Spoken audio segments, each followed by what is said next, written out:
Give thanks and praise. Much love, much respect, dissidents.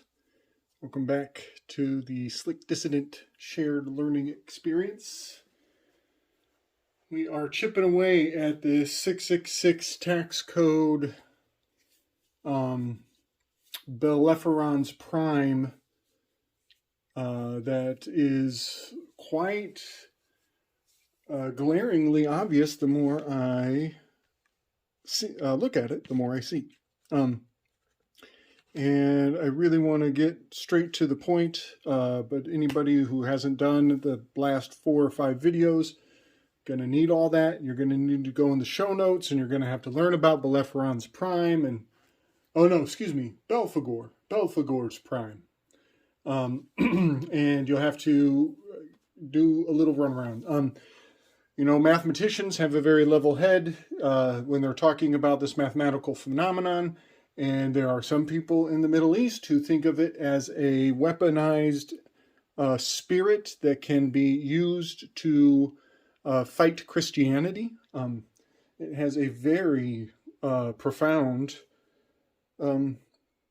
history and a myriad of perspectives and applications, but it is all up in our language. It is an inevitability.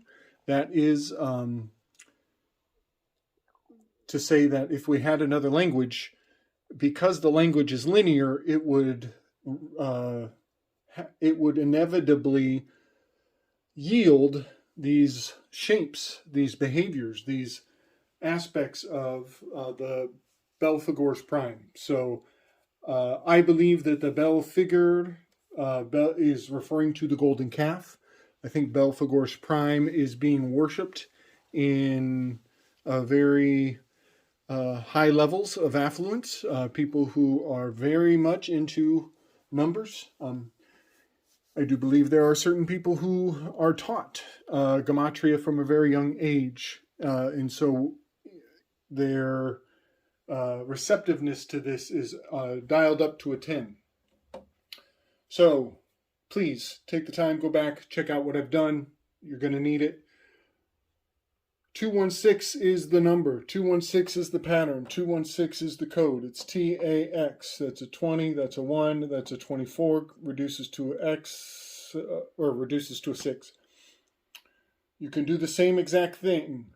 216. You can switch this X out for an F. You can switch, which makes me think of Taft. Believe there was a William Taft in history. Anyways, but you can switch it out for an O. The O is 15, reduces to a 6. So T-A-O. The tau is encoded in the 666, is encoded in the tax. So in a very interesting fashion, tax is tau. That's quite fascinating. That is quite fascinating. So tau is the initials. This is an acronym for the Ancient One from Dr. Strange. Was a character. That character was embodying sloth, was embodying this aspect of 9. And on her head, the Ancient One had a shape inscribed on her forehead. She was marked. She was tapping into the dark energies, the dark universe, whatever they were calling it. She was tapping into the energy of the bull. That shape on her head was shaped like a bull's horns. It was almost a cross between Gemini and Taurus on her head. But anyway, in what ways was she slothful? In what ways was she like Hathor? In what ways was she the authority figure of the entire magical order? These are things for everybody to find out on their own. But if you think of her fighting style, she was rather like Pepe Le Pew, just walking along with her hands behind her back, very slothful. When she dies in her death scene, she slows down time for her last few seconds to have a conversation with Strange to hand off the mantle.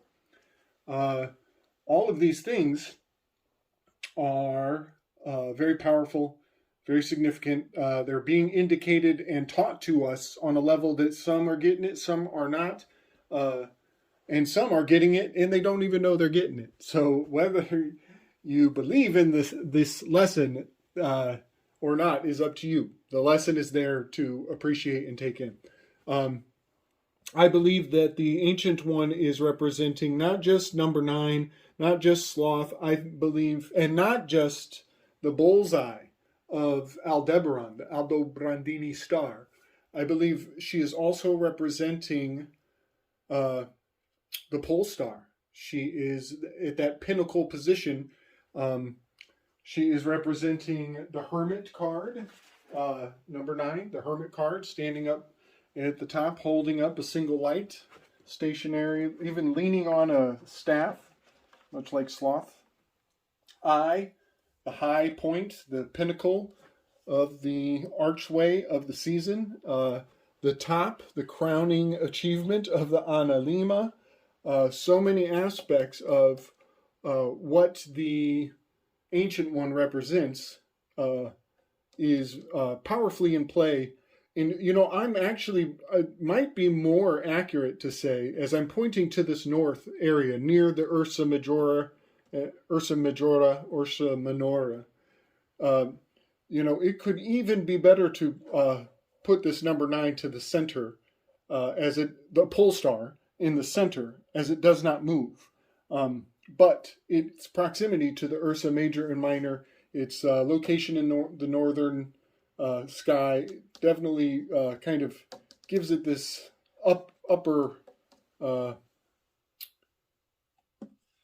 significance up high by the letter I, which is number 9.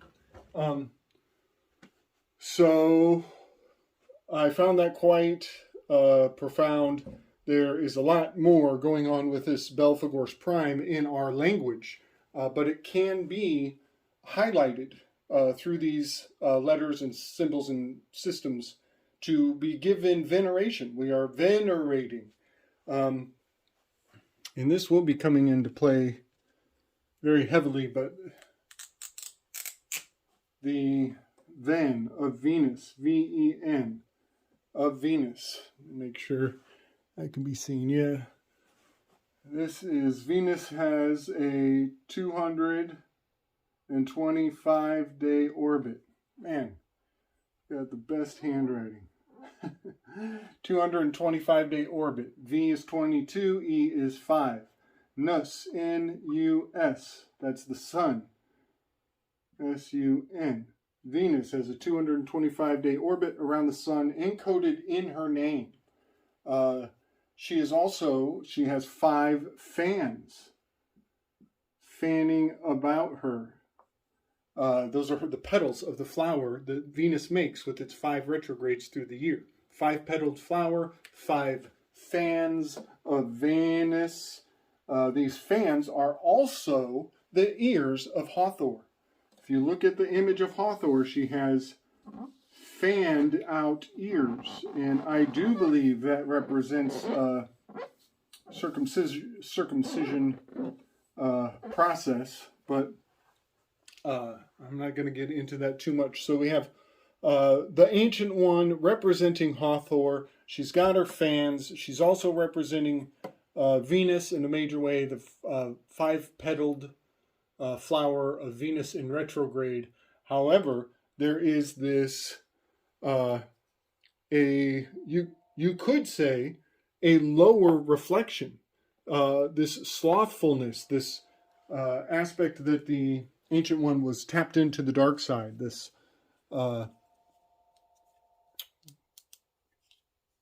secretive, infernal. She had an infernal aspect to her. So I want to talk also about the letter T and P. T and P. We had a toilet paper shortage back in 2018, but it was inspired by the guy who was elected in 2016. We came across a TP shortage. T is a 2. P is a 1, 6. We had a TP shortage. We were sacrificing, we were giving up, abstaining from the purchasing of toilet paper. And while we were doing so, the industry was preparing to sell our toilet paper to us at a much higher price in the form of a mask. Turning the toilet paper into a mask was putting your moan eye, your asshole where your mouth is. We were putting our asshole where our mouth was when we sacrificed the 216 TP. Thank you for that very raunchy lesson, universe. Or whoever. Now, there's another sacrifice that's come forward. Just recently, we have had a recall on peanut butter. They have taken the peanut butter back. They sent the peanut butter into retrograde, and we're not allowed to have our Jif. Well, J-I-F, Jif, that's a heifer. J's are H's. This is the heifer.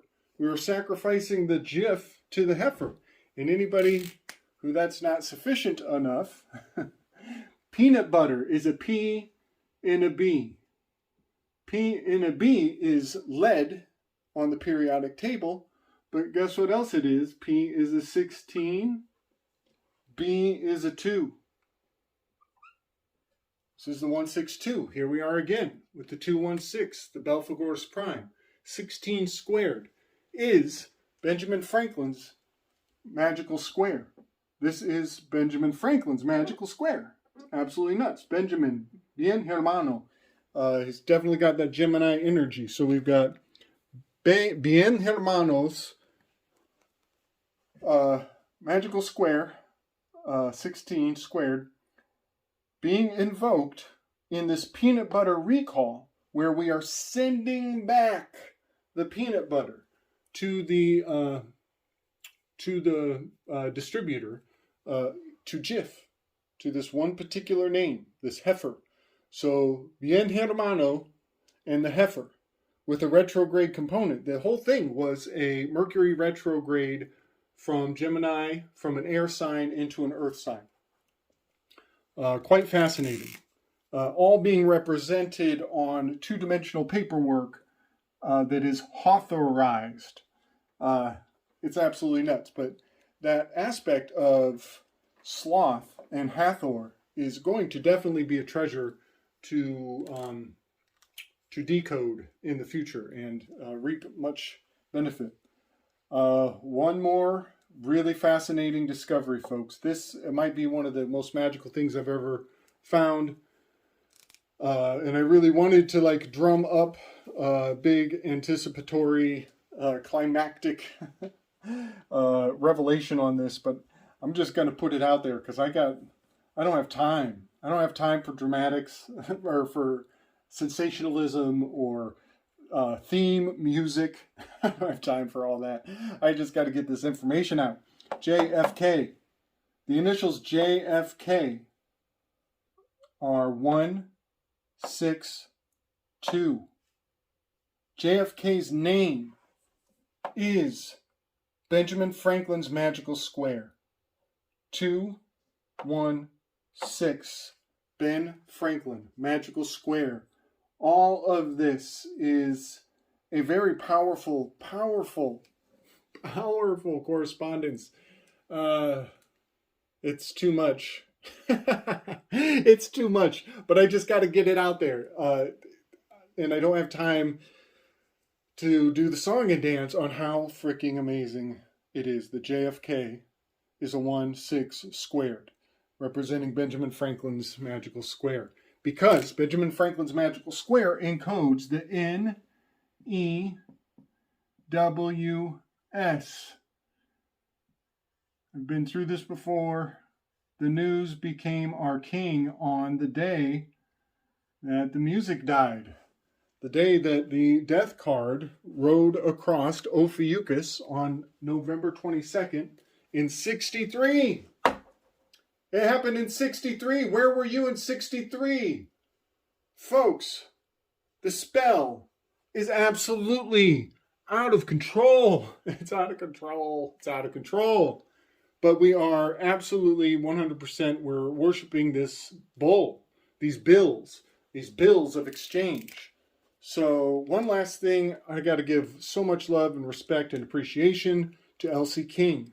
Brother, we're going to break this code if it's the last thing we do. We are really bringing a lot of information forward. So Elsie King has pointed out very, very meaningful that INC, this is the Inc., the incorporation.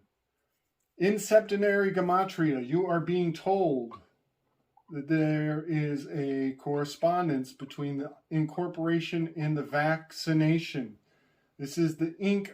operated.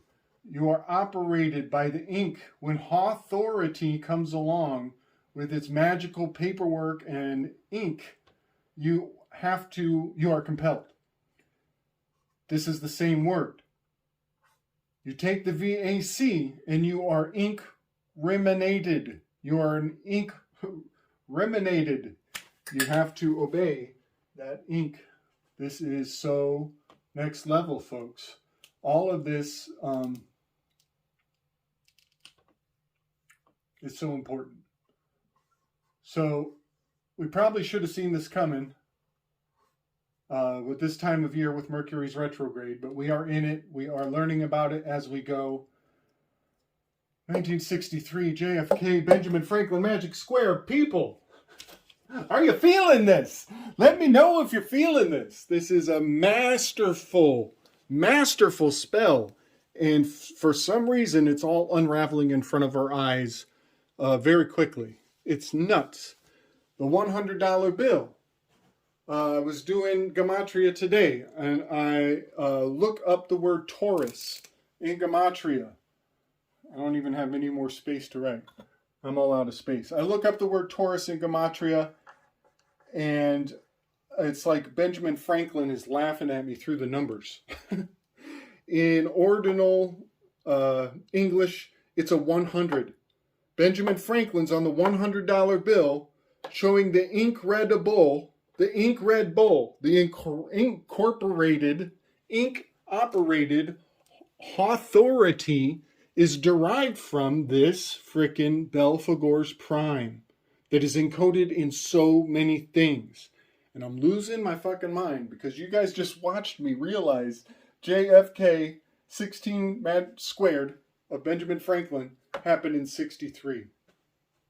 I gotta cut. I'll come back later, folks.